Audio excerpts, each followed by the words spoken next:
And we are live here on Plus One EXP's Roll for Content channel. My name is Tony Vicenda. I am Chief Alchemist here at Plus One EXP, which is a weird little brand that multi-classes in tabletop game design, beard and skincare alchemy in the Bardic College of Content Creation. Our hope here at Plus One EXP is to help amazing designers find great players who love their games and amazing players find great designers whose games they can love. We do that in a lot of different ways, but once a month, I sit down with a designer whose system I've been looking at, and I talk to them about that system and the stories it's designed to tell. That's exactly what we're doing tonight with Wythe Marschall from over at Stillfleet Studios. Wythe, super excited to have you on here. Super excited that we're actually getting to do something together on stream, because we've been on stream together briefly. Well, for a long period of time, while I just sat quietly in the background and we played your amazing game Picaro that we got to release.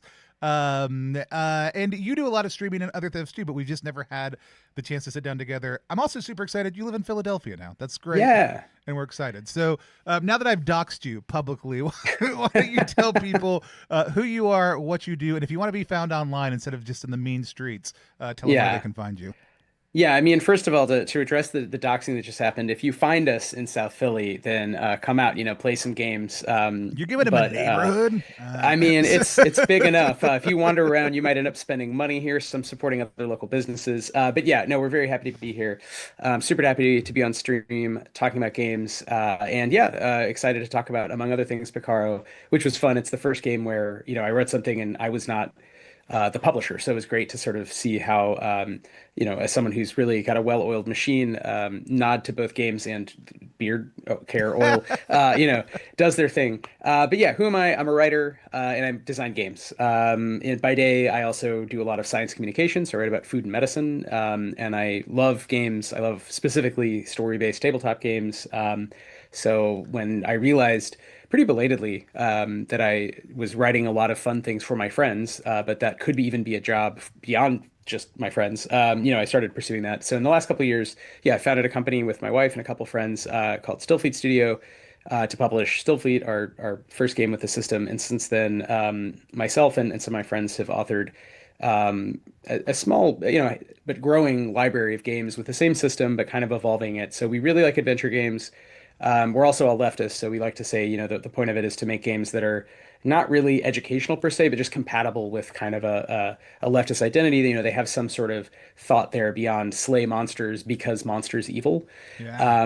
But they're not story games, which is something you and I have talked about before, of learning that as well. As much as I do love telling stories and hacking rules, there is a whole world out there of kind of games that are made for different kinds of experiences. And I do tend to like the adventure of, the clickety clacks and big moments, rolling high on a die and then saying, we slayed Cthulhu in some way, right? So I love space and sci-fi themes. I love espionage, and I'm a leftist, so that was, Stillfleet was really a product of that, and the whole adventure of what it could be to design other games has come out of really designing one game for my friends. So Love I'm, it. I'm sure we'll talk about that more, but Yeah. that's the long and short. I love it. I'm super excited to dive in. I love the way you like just in our like we've had long conversations about business, our brief interactions around like design and other things.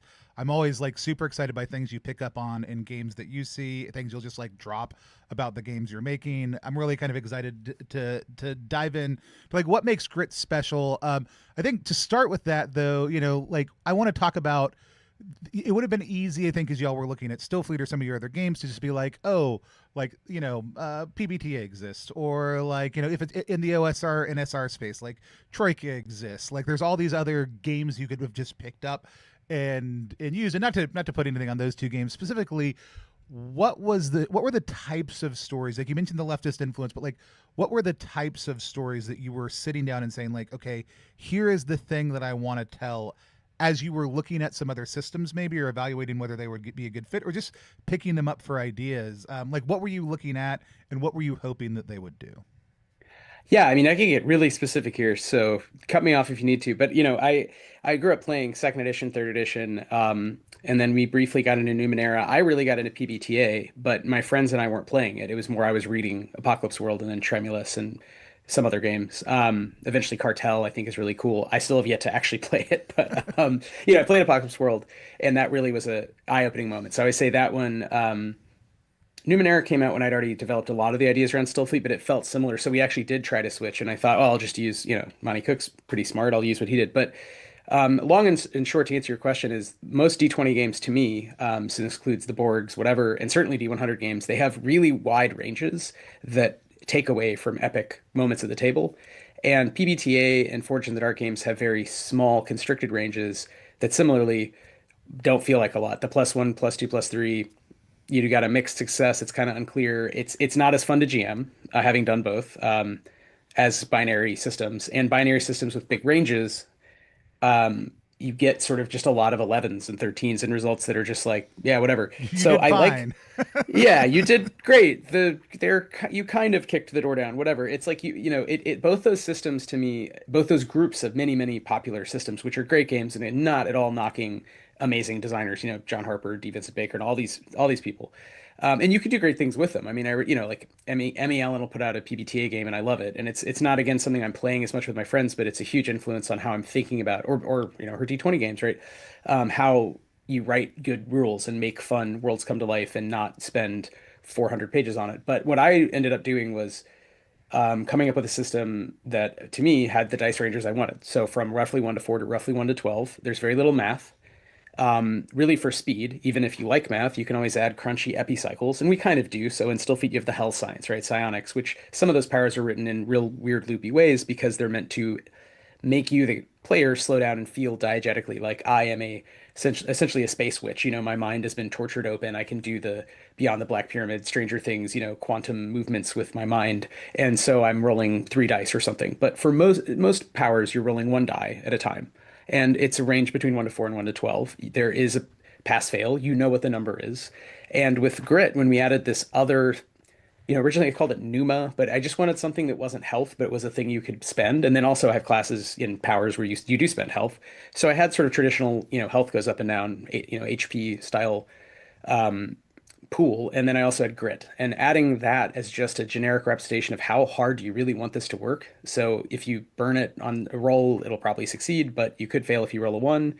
And hey, when you're out, you're tired, you can't keep doing that. You can't use your cool powers. That sort of clicked into place really rapidly for me. So as a GM, it was like a training wheels moment of like, I'd been using, D20 and PBTA and then just didn't need it. Like as soon as I Yeah. sort of switched over, everything else I did was in the system that it made sense to me. And more importantly, I would say it made sense to my friends, many of whom had also GM'd a lot. They all played a lot.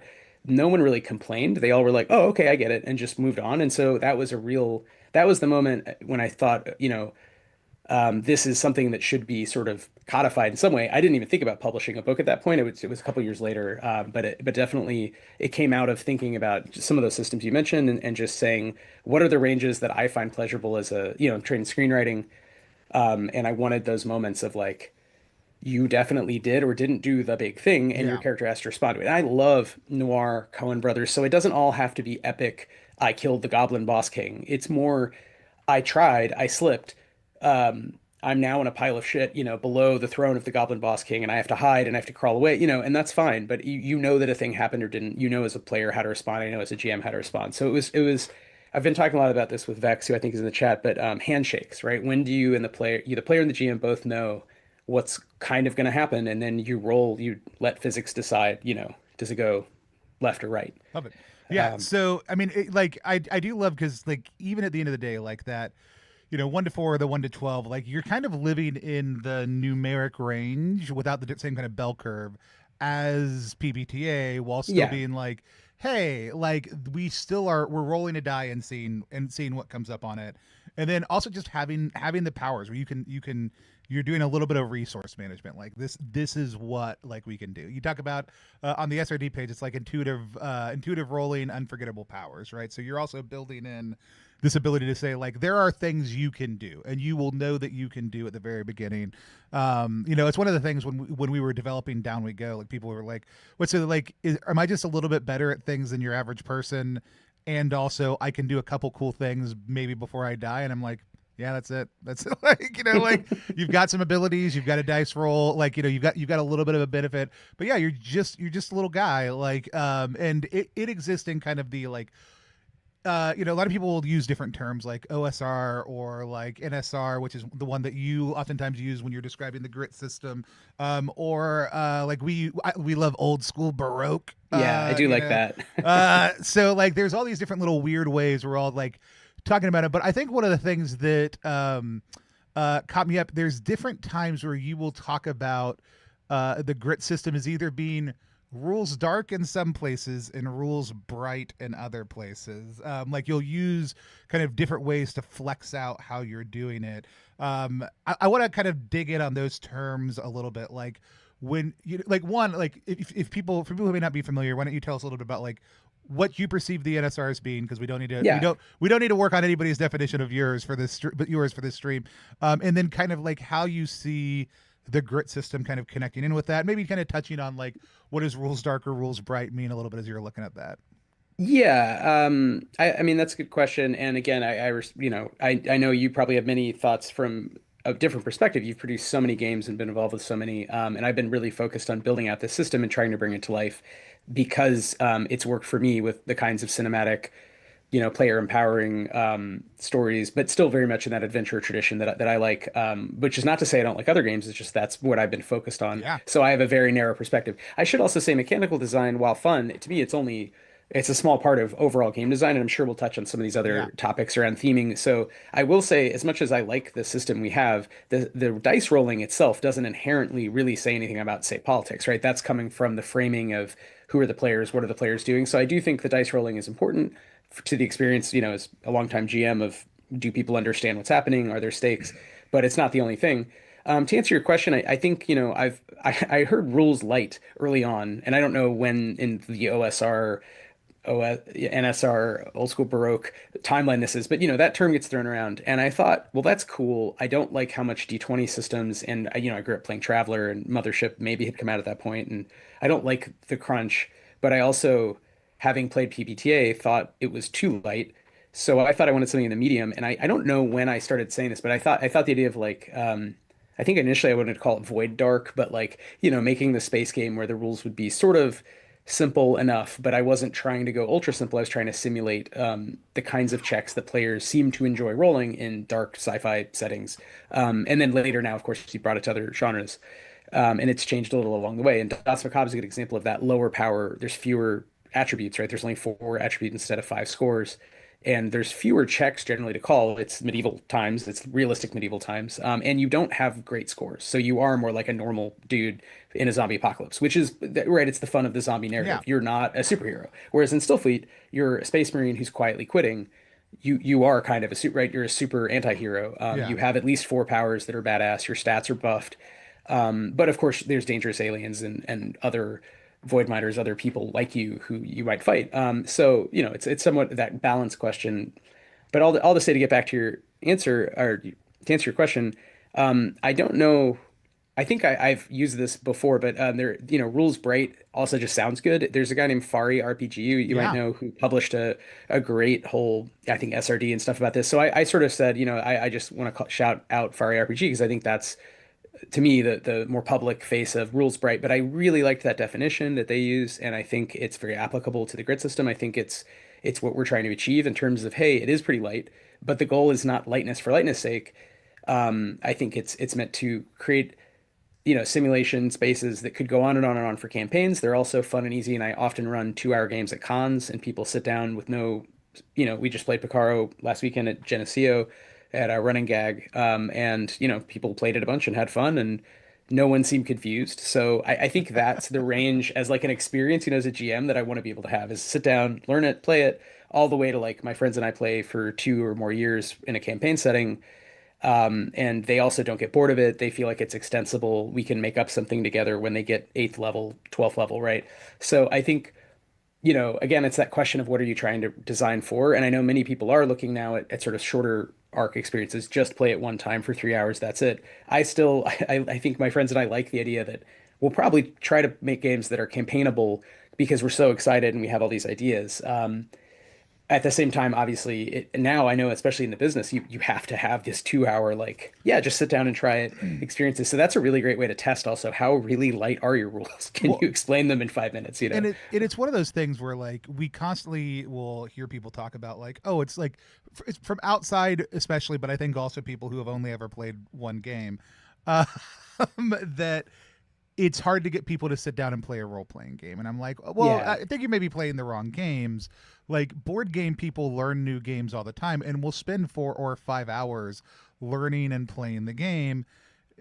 RPGs should not, for the most part, can be a very similar experience. And actually, some of them can play faster. Like there are a lot of games out there, like things that are made in the grit system, or other ones where it's like, yeah, not only can you have a 2 hour taste, you can have a satisfying 2 hour taste, including like getting onboarded.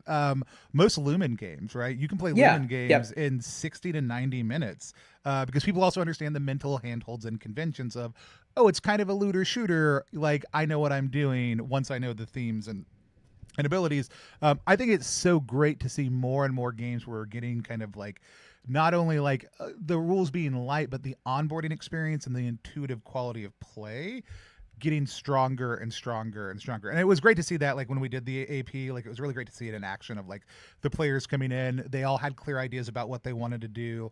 They all had little weirdsies that they wanted to pull off, but they also all knew how to hit the beats, like using the different abilities that were on the character sheet in order to help kind of make that happen and drive that forward with the roles pushing it, one way or the other as you went. Like I've loved being able to see it in play, but I also do think it's a huge kind of thing that more people need to think about and talk about.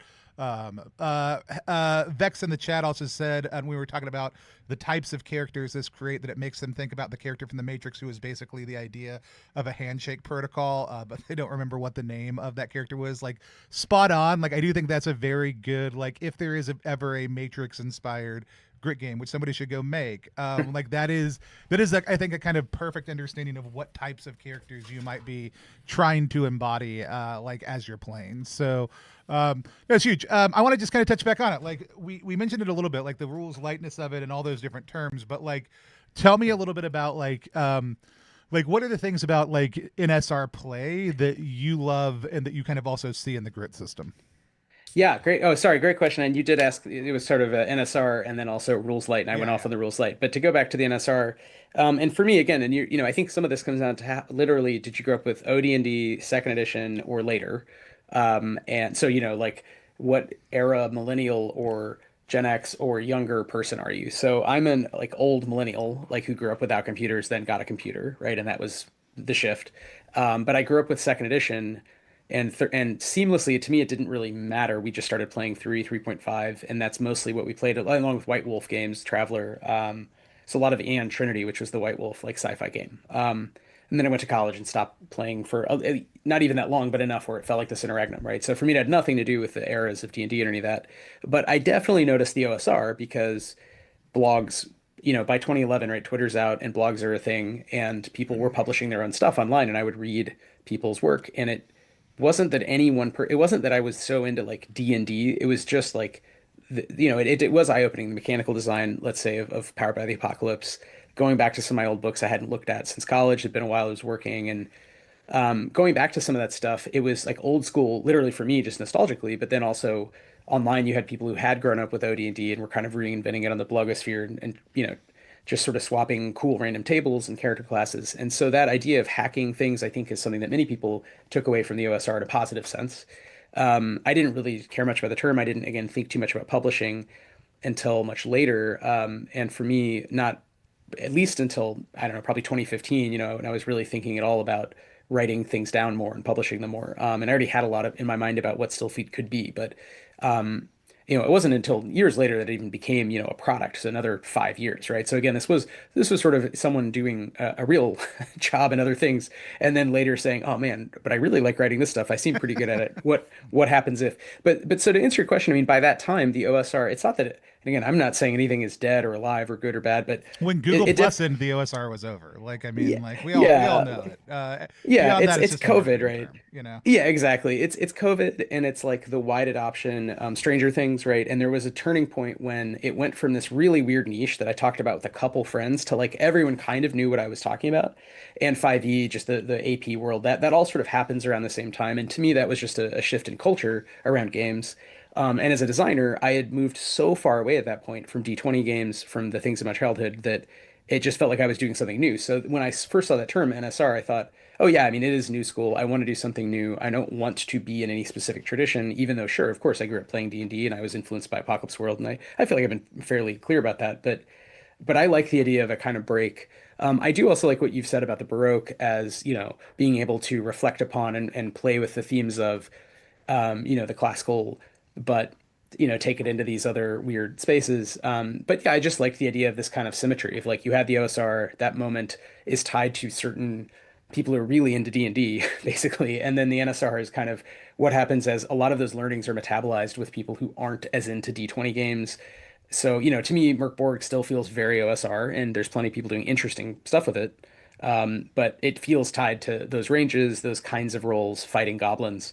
NSR games to me queue up, yeah, Spencer's work, right? Lumen, games like that, where you're not necessarily doing the same things, you're not rolling the same dice. And I think more innovation comes out of our little world.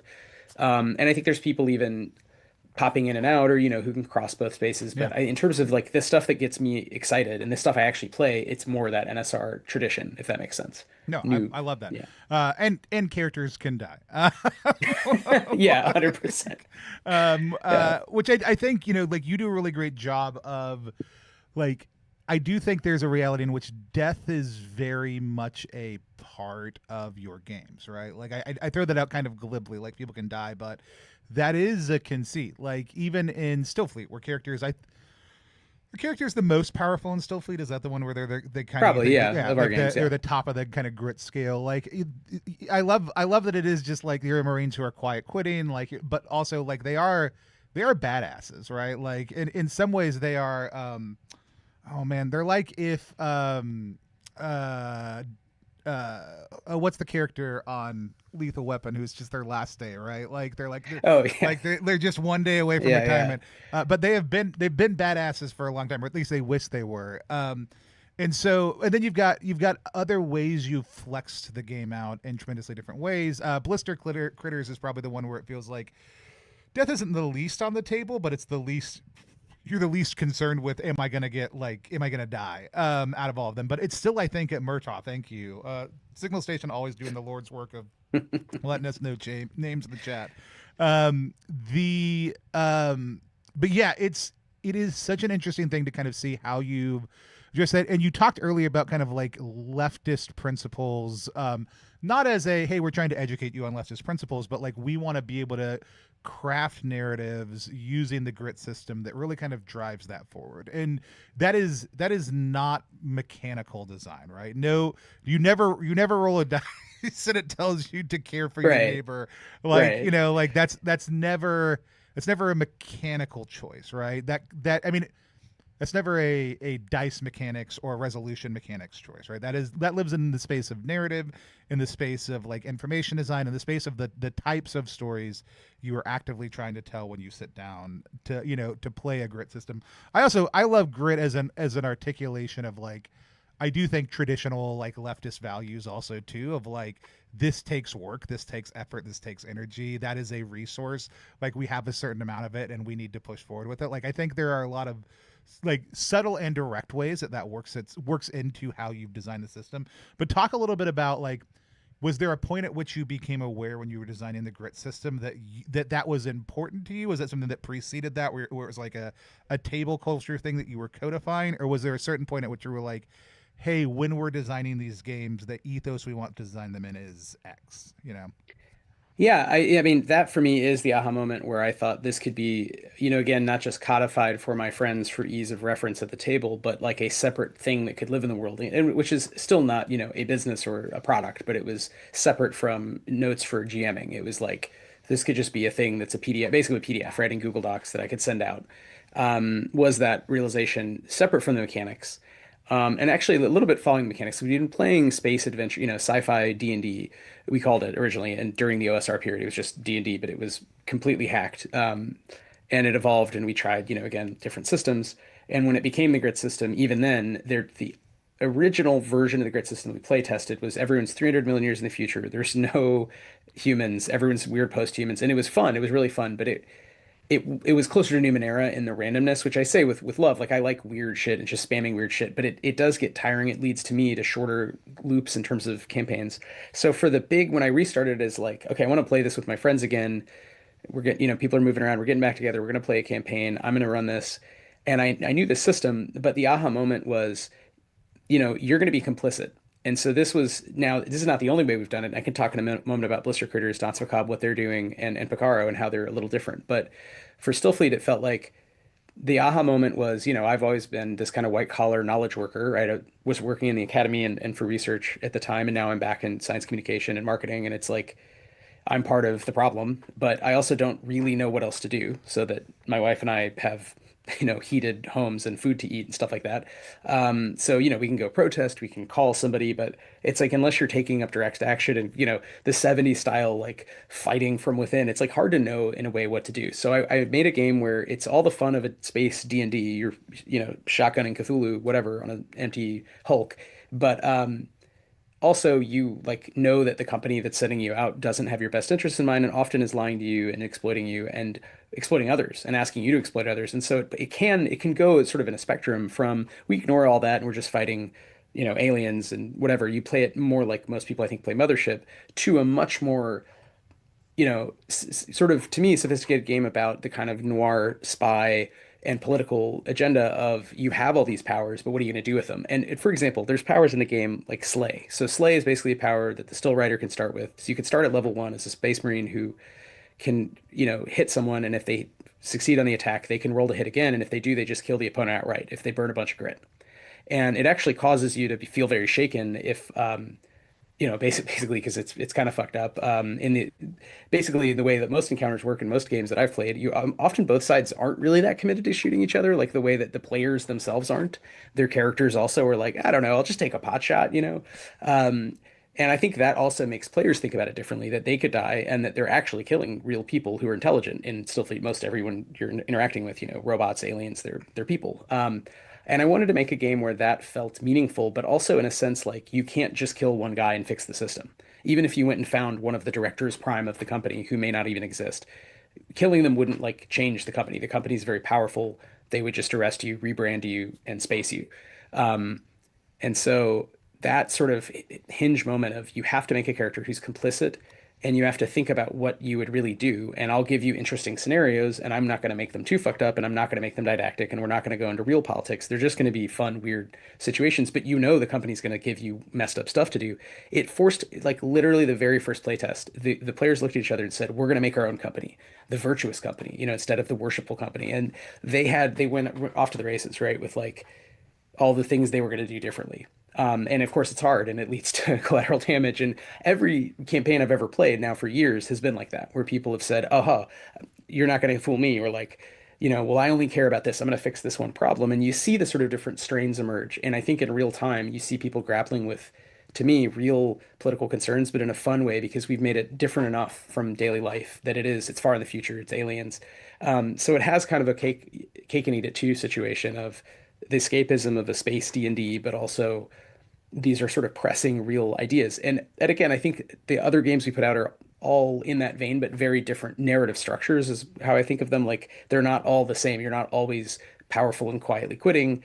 Danse Macabre is obviously zombie apocalypse and your peasants, but it's still a game that has at heart a kind of thesis that like, hey, the nobles don't have your best interest in mind. They're going to send you out to dangerous stuff. So it borrows a little bit of that, but it articulates it very differently. I don't think you would necessarily look at these books or page through them and say, oh, this is about politics, even with Yeah. Stillfleet. I mean, I think you have to play it and then you're like, oh, I get why you're saying this, Wythe. You know what I mean? But we've tried hard, I think, to strike a balance and not come off as like strident, preachy people. Right. Because you have to sell your leftist games also too. They Uh, have to be fun. They have to be in the fun. capitalist hellscape. No, Yeah. I think that's so interesting. Like it's also like I think everybody has a different. And most people have different relationships with words. We really shouldn't. We should all generally think words mean the same thing, and we oftentimes don't. Like I'm kind of curious for you. Like for me, a lot of the themes that kind of come up in a lot of the grit games are like they are weirdly like, hey, you've got to have hope about what's right in front of you while you also can't change the world at large, right? Like there's a sense of like um subsidiarity, like hopeful subsidiarity, Hmm. and a little bit of a like despairing like solidarity, right? Like are two of the things that like whenever I look at the themes that come up in the games repeatedly for you, like those are kind of the things that I hold in tension. Those That's also me reflecting on the fact that like those are things I hold in tension in my own life, right? Like Yeah, how yeah, subsidiarity and solidarity like interact with each other, how I feel about any of them at any given time, the fact that I'm generally an optimist, and try to do what I can to take action in the world. Like so there's certainly a level of me reading my own lived state and political ideology into that. Like, but as you kind of dive in, what are some of the like pulse points you would use to say like these are the themes that we continue to pull out to make it kind of like enter into that space, right? yeah. Whether like they don't need to be the ones that I observe, right? Like, but those are I want to give you the ones I observe first, so that way you have something to react against. But if it's totally different, that's all right also too. I just love to kind of know like as we talk about what it means to be leftist, which I wouldn't describe myself as, even though I love people who are leftist. I think far too mercantile to cleanly claim that title. But I'd love to hear from you, kind of what your thoughts are on that. Yeah, yeah. I mean, no, I think you also hit on something that's very true, and I think it's reflective, as you're saying, it's reflective of your reality. It's reflective of my reality. Is like I do what I can. It's obviously it's not enough, right? And these structural issues, to underline that in a game just reinforces the reality, which means you can't change it if, or not that you can't, but you're sort of not giving players tools to change it if you're saying, yeah, buddy, if you kill one guy, it's not going to fix the system, right? So I think there's a tension there, which is, are you giving people tools to simulate better worlds, or how are you highlighting those tools? And are you giving them sort of simulations of the the hellscape we live in, you know what I mean, in Yeah. terms of all the repression and straight up oppression. And so, yeah, again, you do want to punch Nazis, right? You do want to kill the bad guy to some degree. You also want to change the system. And that's, I think, you get ideas like the subgenre of SF called solar punk, right? Which I'm very like sympathetic to. I'm a little older, where these things are time bound. So I wasn't around when cyberpunk came out, but obviously read as a kid Neuromancer, and that was important, and have played Shadowrun. And then what I got into was biopunk Hmm. and these stories of bodies, and also because I studied the life sciences as an anthropologist and studied food and medicine, and thought, oh, that's so interesting. We were genetically engineering food and now people, and this is going to become more common. And so, authors in sci-fi sort of did the what if, and I think that's a theme that you see throughout our work is body horror. And I think some of us, I think everyone who's worked together on our games really aligns with this idea of like imagining bodies as other, and that there is a kind of politics to that, or a kind of you know, there's something psychological that happens when you imagine yourself as other, and that's I think very simple, and that's one reason people play these games to pretend to be not themselves. But you can really push it. So instead of not myself, but I'm in an exosuit with a shotgun or whatever in space, it's like you can have mutations in almost all our games where you like keep changing as the game goes on. And with blister critters, yeah, you could definitely die. You're a little guy, you're a mutated animal who's intelligent. And I think that's actually one of the better, it's probably the lightest game, and it's really good at simulating some of these things you're talking about do you and your burrow make a difference just for you and your burrow and maybe Hmm. some other friends around? Or do you change the world of blister critters, which is left very undefined? There's no lore in blister critters. It just says, yeah, it's happening now. The implication, because Tony's in Tallahassee, I'm from Atlanta, is that it's sort of suburban Sunbelt vibes, like the things that are drawn. But we have a zine coming out from our friend who lives in New Zealand who liked it and wrote this whole thing about animals in New Zealand, which is a very interesting, ecological place. And I'd like more of that. I'd like people to take this game and say, well, there's different animals at different places to explore after humanity, all around the world. But I think the politics might be the same, where, if the idea is all the animals are just now becoming intelligent and there's no humans, if you really think through that in the Watership Down mode, which is how I like to play, Tony the creator plays it much more, SpongeBob, it's all one-offs, right? But I think you can play it in a way where you're getting at these deep questions that you're raising of can we make a better world or do we just replicate all the problems of the old world? And again, I don't know that that to me is a productive, fun, genuinely fun place to explore in terms of gameplay, separate from any deep project. It's just fun. It just Yeah. creates great moments at the table. People do think deeply, but not that deeply. It doesn't feel didactic. It feels natural. We've all watched these, right? Like zombie movies where, or TV shows where like the real problem was the humans. You know what I mean? Like, Yeah. what did we do after we get back together and kick the zombies out and have We're a the wall? Walking Dead. Spoilers, everybody, for Walking Dead. No. So yeah, so Um, that's I think what we bring to some of the games just because it's fun. yeah. Again, separate from deeper themes of like otherness and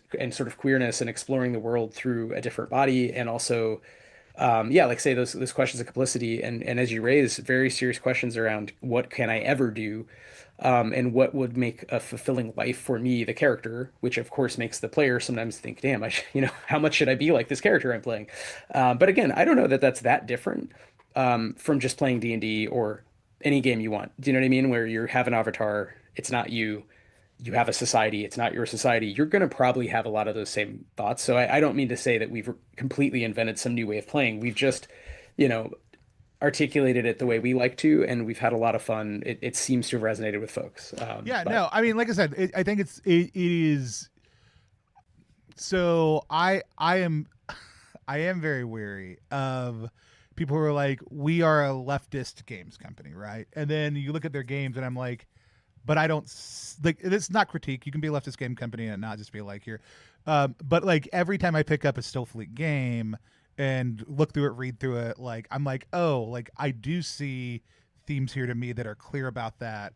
Like even just watching things play, like I can see like the way those games are creating, to borrow a Forge term, which I hate to do, like creating a fruitful void in which like that type of narrative easily comes into existence. They can be the thing the game is about without you having to prescriptively say here is what the game is about. And I think it's really admirable, like, and it's really beautiful to see it in action, yeah, thanks. like in an authentic way, right? And in a way that I think people would come to it. It's my favorite thing, right? And this is like the much I think on like TikTok and social media right now, like the like getting the MAGA person to be like the town guards are doing what, the kingdom's king is doing what, we've got to stop him. And it's like we're just describing things that your dear leader has like has love for right now, in our real world. And yeah, you're enraged by them when placed in fantasy. Like I mean I think there is like that is like when those things can come up and play, right? Like when we can allow, this is my favorite thing about speculative sci-fi, right? This is my favorite thing is like it pitches us so far out of ourselves as to allow us to look back at ourselves and say, who are we as humans and who are we as people, right? I think a lot of games do that. And a lot of games, like you're also just being a funky little freak. And I think it's great when games can do both. But I also think like y'all have made a choice to create a space where those conversations can come up readily, and consistently, and it would work against the theming of your game to be like, yeah, no, we are just going to do whatever the corporation wants. Like we're Yeah. fine. Or if you are, it's going to slowly destroy you. Like, right. Like if you're going to make that, which is another type of narrative we're telling. So, yeah, I always love like getting to see it. And it was fun to watch it take shape in Picaro also too, while y'all were developing that. Right. Like, and then even as we were sitting down to explore, like what was the actual play going to be, and it being like Tortuga and pirates and like that, the fact that that Quinn thinks the game is a cowboy game, and I'm like, I mean, it's not a cowboy game. You could be cowboys in it, I You guess, got but horses, yeah. you got horses. And so, but like all of those things, like you have a level of like those are all things that like commonly come up with like beyond just existential like horror, like a level of dissatisfaction that is, again, I think this is another great NSR touchstone. Why are these people in a dungeon? Like, like Yeah, why are these yeah. people taking this job? Why are the animals trying to protect their burrow? Why are the peasants doing what the noble like these are questions we have to ask ourselves in order to really engage in play. And because because you have to make rent is a really like compelling reason, but that really has to be Fordo shit Quinn's in the chat. He caught us bad Oh mouthing him. no. Um, What's up, Quinn? uh, Um, but yeah, yeah, well, I mean, like I think that's something maybe at the NSR that, and this is, it's funny because I'm an anthropologist of food, really, and I work mostly day to day in, healthcare related science, marketing, communication stuff, and then I make games. So I'm not really an anthropologist or historian of games. I've just played them a long time, but not nearly as long as some folks, etc. So I want to be careful just to say that, but I do think that millennials and younger folks are more aware of what, like Timothy Morton is an important philosopher of climate disruption, calls the ecological thought, like thinking ecologically, which I think is a precursor to any kind of positive social transformation, whatever political word you'd want to put associate with it. You have to be able to think about the fact that it takes a certain amount of petroleum to make my computer, to move the computer around, and that actually, like, any one well is not, causing that much of an issue. It's sort of like you have to be able to understand these are like huge systems that we're all plugged into all the time. So for me to make a game, I use the computer uses resources, etc. So these are all sort of slow movements over time of, can we do these things, better? Can we treat each other better? I'm very aware, I'm really engaged in like environmentalism, and I think that's another through line of the games is thinking about the character, even if you want a light, fast game, like Picard is really light and fast, I think, to learn, but it's still in a wider world yeah, and stuff's moving around. And so one of the things we did with that was just reduce all the complexity of the buying stuff to, two systems. One, a traditional, you could get money, but you don't start with any money. So you have no silver. You can't buy anything.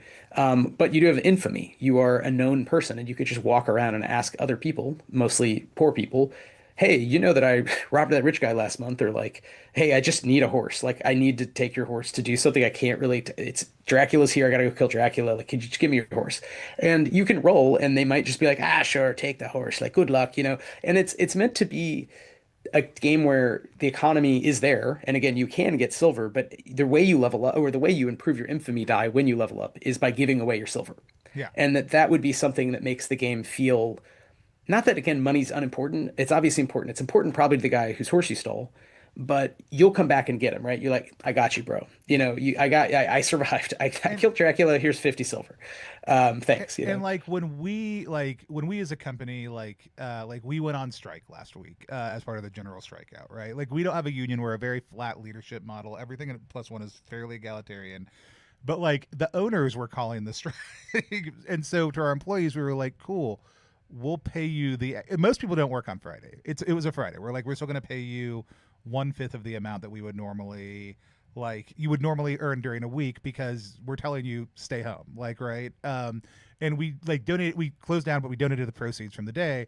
Like Nice. we don't do that, and it's so hard. Like I even say this, and I was clear in our channel, so I want to be clear. Like you don't do these things to market. Like I didn't do these things so I could talk about them on stream. But like when you do, like we pay people because like we were like cool, like that represents you being able to eat and pay rent and have a safe place and to be home and to be comfortable and to live and to thrive and to do good things. Like money represents that, unfortunately. Like those things should just be Yeah. things people, but like it's our way of saying like we desire this for you as our staff, right? And we want you to have this, and we don't want you to be worried about these things.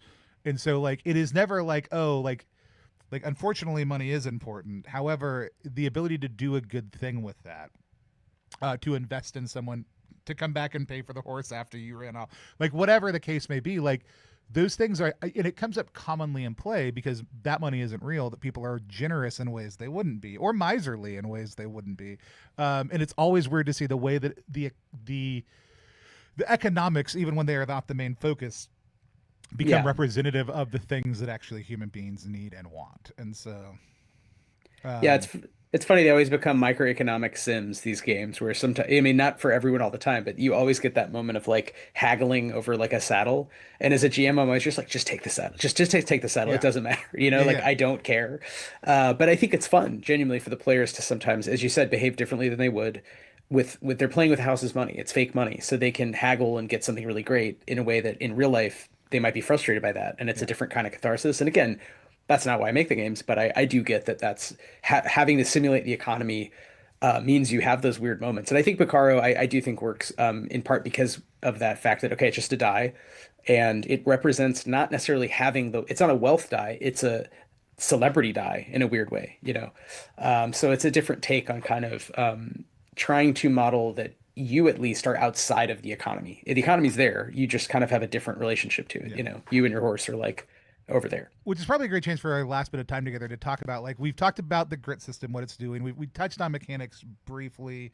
I dropped the SRD. It's pinned in the chat right now. It's in the description. You can Thank go you. find it, along with just checking out everything at Stillfleet or Picara over on the +1 side if you want to check out what the grit system is doing. If you're a Zine Club member, you already got it. If you're not a Zine Club member, go to RPGZine.Club.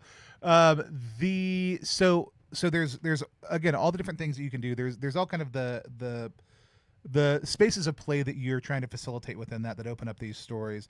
But again, we've talked about a few different games, and I think people may not understand clearly what they are like. So I kind of want to run through as we're closing out each of the games, and then how you have approached the grit system a little bit differently in each one of them, to kind of fit the theming that you're going for in that. And I think the easiest way is just to go in chronological order. So Yeah. let's start with Stillfleet. I know we've talked about it a little bit, but go ahead and give us like the elevator pitch and then like what we're doing in the grit system specifically in that one.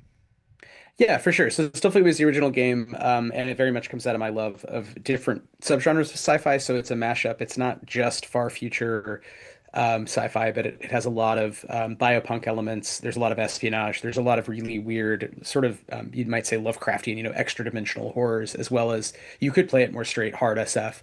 But it's set far in the future. You're a void miner working for the one company in space, the worshipful company of Stillfleeters, which has it exists because it has this alien space station, which has these time-space gates connected to habitable worlds and vast alien ships that all seem, you know, lifeless but full of technology and perhaps other, you know, scavengers called hulks.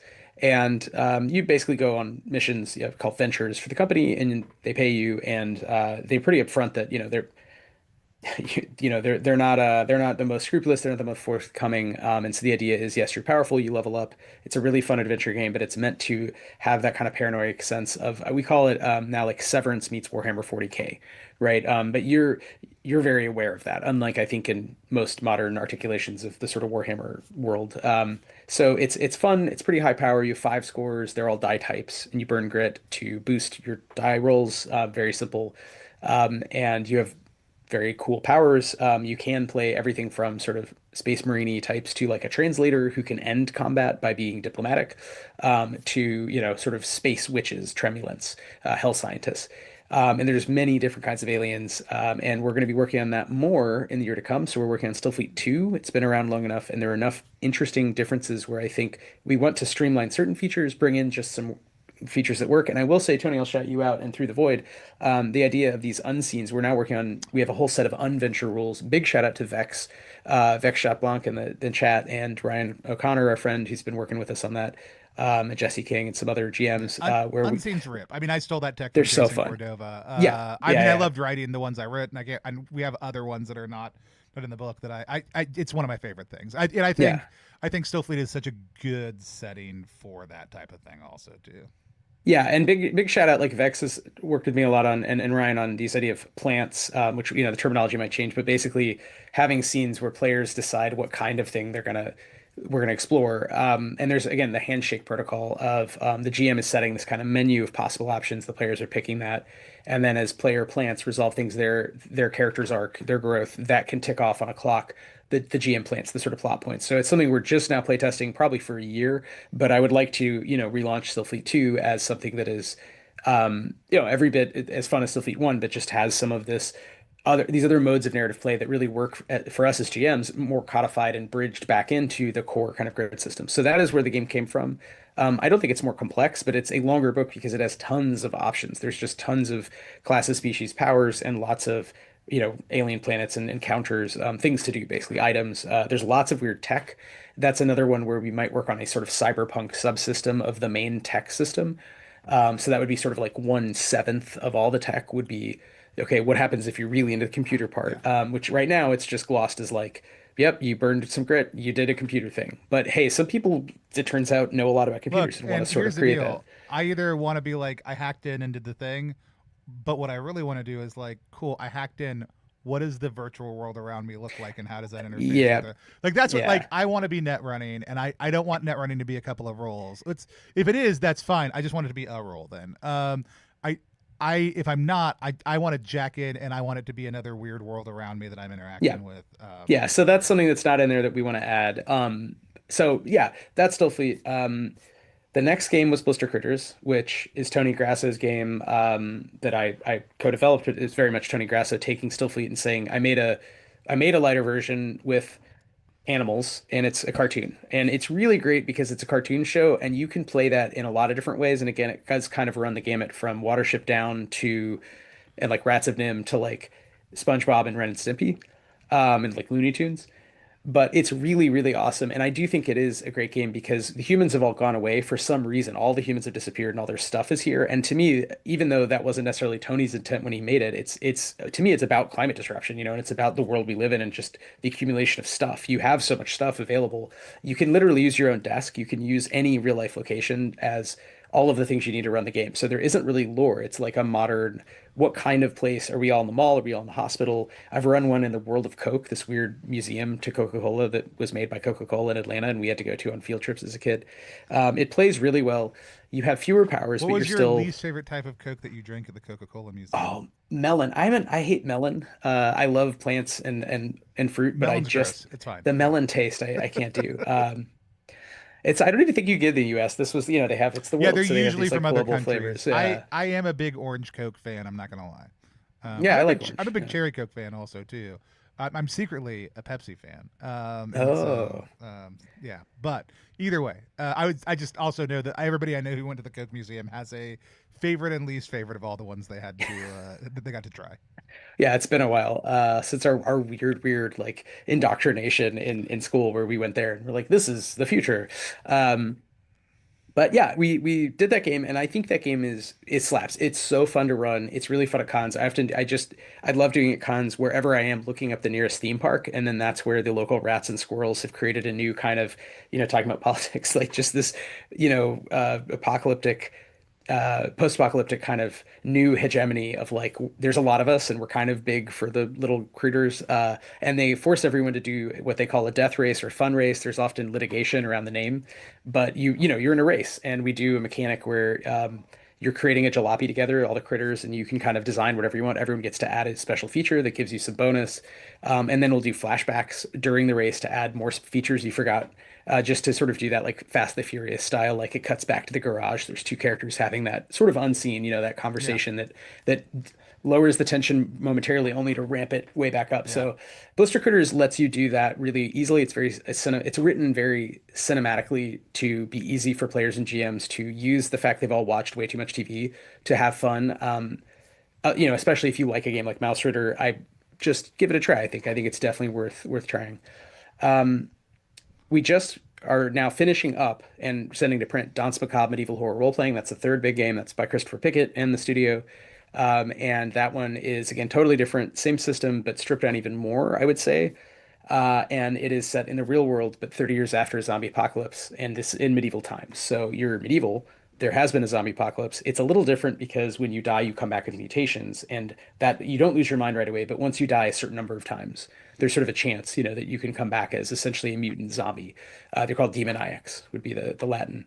And so in the game, the main book is set in Constantinople. We have a book in Paris, and then we have a book with 8 campaign settings all over the world, that are really meant to show that, look, we're trying to treat it symmetrically.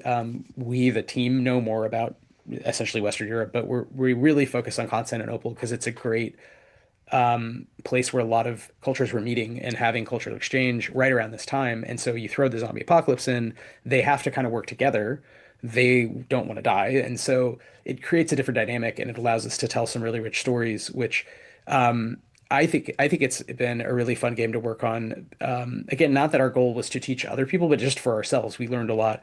And I do think Chris did a great job leading the charge on modeling kind of realistically how you're fighting and how to make that feel epic within our system so that it still feels related, but it's very different in terms of power from, yeah, I slay the guy with a shotgun, as the horde of aliens are approaching. It's like in this game, one thing Chris did that's very simple, but instead of rolling movement to dodge, you have to burn 2 grit, then roll. And if you're out of grit, you can't dodge, meaning basically you're getting chased by zombies. You're too tired. Yeah. And that as a GM, I mean, it comes down to that last point of grit every single time, where the players have some other objective, but hey, you keep kind of having to run away from zombies, and it feels not boring. It feels cinematic, and it feels sometimes hopeful in the way that people articulate their relationship with death. But I will say you're right that a lot of our games are about, okay, what if you're, again, like the Coen brothers, huge inspiration for me, Cronenberg.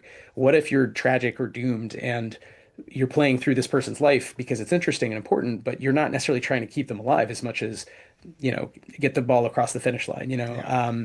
So I think those three games go together pretty well. Picaro obviously was published by Plus One XP and is set around 1700, and that is trying to once again be really light, really fast. It's a zine. It's a longish zine, but it's a zine. And I think that game does a great job of saying you can be heroic, you can have fantastic, truly high fantasy kind of tropes, but it's again it's set using the real world as a backdrop, and it's trying to boil some of those interactions down, like we talked about with Infamy, to a single die roll. So I think it does a good job of thinking through kinds of dudes, kinds of exiles, outlaws, brigands around that time period, and what would be fun about that character. And so even each has like a little story at the top where it sort of says like, well, I meant to do X, but I ended up doing Y, and that's why I'm a Picaro. And I think that was sort of the first thing I wrote. I tried to approach it that way of like, who are these people? Make them sympathetic so that they're not like axe murderers, but yeah, they're brigands. They don't have any money. They're Picaros, so it's a little bit goofier in some sense. I do think it's a good starter one because it's all one and done in a little book.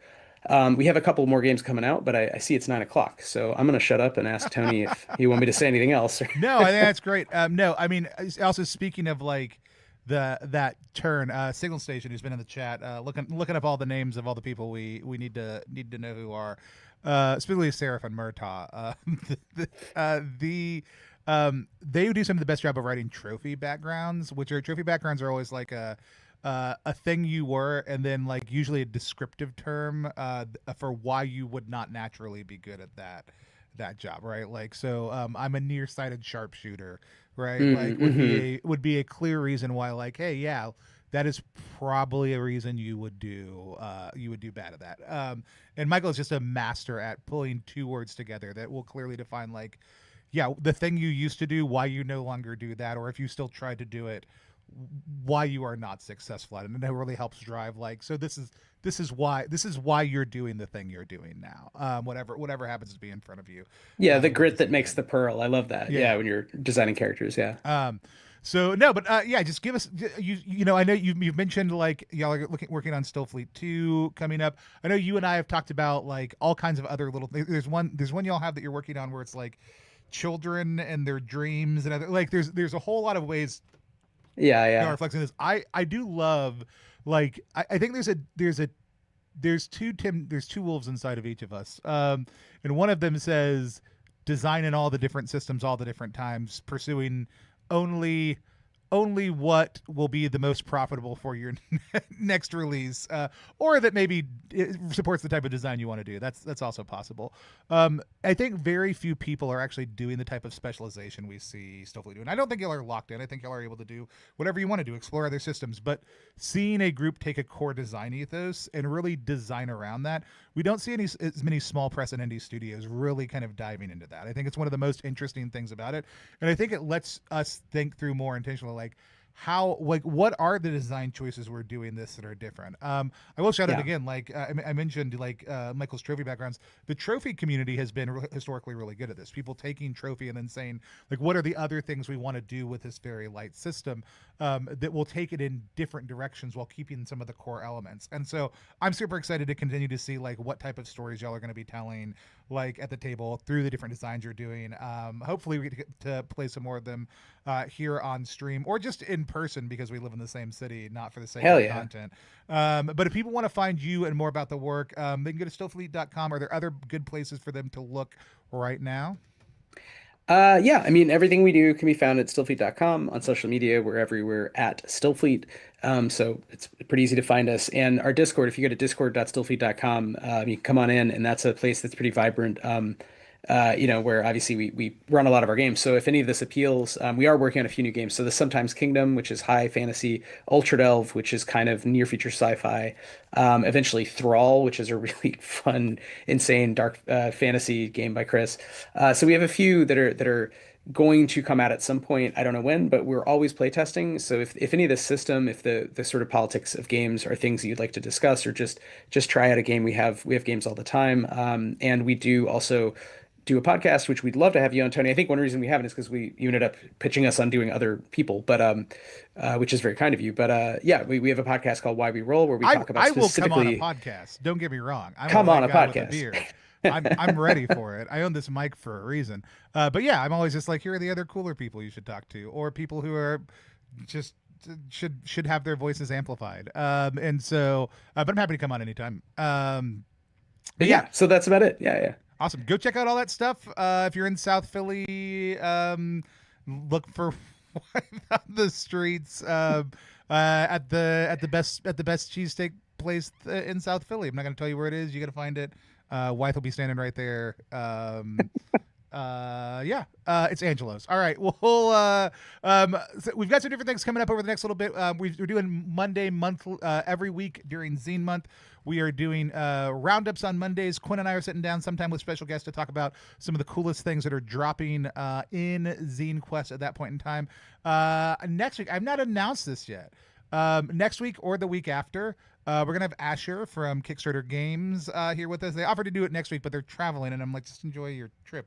But that may be the week we end up doing it. We're gonna have Asher on to talk a little bit more about Zine Quest, what's going on at Kickstarter Games, other things like that as part of Zine Month also too.